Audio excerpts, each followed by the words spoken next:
All right, guys, today we're going to talk about one thing that I get asked a lot, and it's how can you get your name out there? How can you get recruited? How can you get schools to notice you when maybe you aren't signed up for a recruiting service, you don't have somebody recruiting for you? What can you do personally to get recruited, okay? So the main thing, the 2 points I'm going to cover today is you got to be persistent and how you want to address these coaches, okay? Because I see it all the time on Twitter. You see these college coaches that say, oh, I'm reading my DMs today, I'm reading my messages today. That should be seen as an opportunity for you guys, okay? We shouldn't be, and here's the thing that I see all the time too.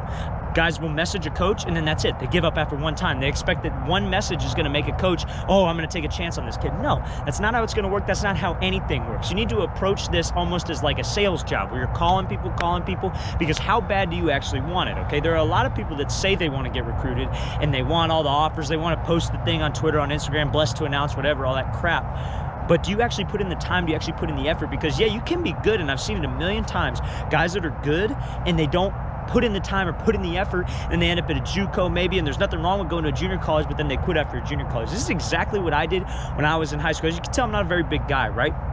So I'm not, college coaches aren't seeing me and they're like, oh, he passes the eye test. I have to ball out, and then I got to make sure that they know me, right? Okay, I played Division II ball in college. That's it, right? But I was still blessed to have my education paid for because of what I just did and what I'm about to share with you, okay? So what I did is I would reach out to coaches. I would find their email on the school's football team website. They have their email on there. You just got to do some digging, right? I get questions all the time. Oh, well, how do I do this? How do I do that? Get on Google, search up a school, do some research, find these people. That's showing me that you don't want to do it. When you're asking me for approval, when you're asking me how do I do something, that shows me that you don't actually want to put in the time and put in the effort to get recruited, because it's hard when you're not a 6'4" plus guy, or you have run a 4.3 40 and you pass every single eye test. You got to put in the time, okay? So get on Google, go on Twitter, go on the school. Let's say I wanted to get recruited. Let's use USC for an example.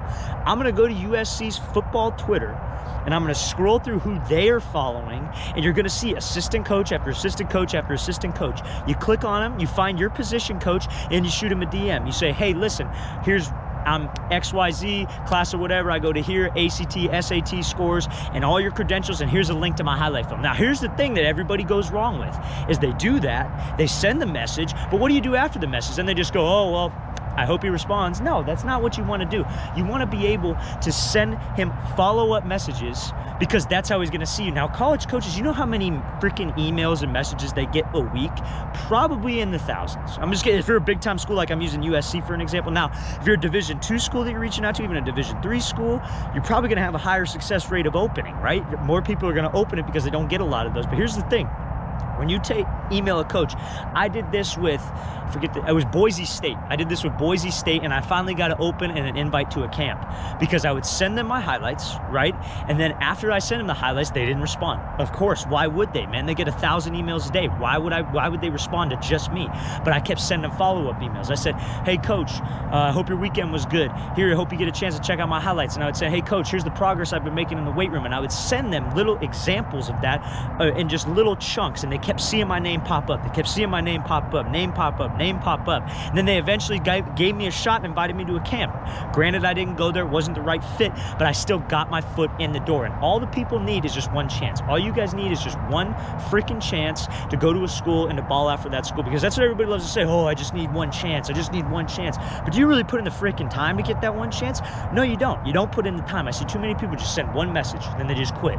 They quit. That's not persistence. You need to be persistent and following up with these guys. And you know what? So what if you're annoying? So what if you don't want to put yourself out there like that? It's uncomfortable sending people a bunch of messages without responding, right? Think of it like a girl. You really want to take a girl out on a date, right? You're not just going to call her once and then be like, oh, okay, she didn't like me, I guess. If this is really the one for you, you're going to keep calling her, and you're for sure on that, right? Now, borderline stalking, right? Obviously, but here's the thing. If you do that the right way, if you are persistent in how you follow up with these coaches, you're positive, you show them that you're committed to getting recruited, that's going to separate you from other recruits, because not a lot of people are willing to do that. Not a lot of people are willing to take 30 minutes out of their day and go through a list of coaches that they have written down and send them follow-up email, because all you need is one chance. And now, guys, here's the thing. If you're serious about this, in the link in the description, I developed a 15 week message thing that you could send to colleges, what you can specifically say. If you're struggling with, well, what do I say? I'm not creative. How do I get creative with messaging these guys? What do I even say to them? I've done that for you. I made 15 messages that you can say to a coach every single month. This is going to take you through the whole entire year. Sometimes twice a month you can send these to these coaches. Check out that link in the description, guys. You got to be willing to put in the time. You got to be persistent. You can't quit, because all you need is one chance. I hope this helped you guys out.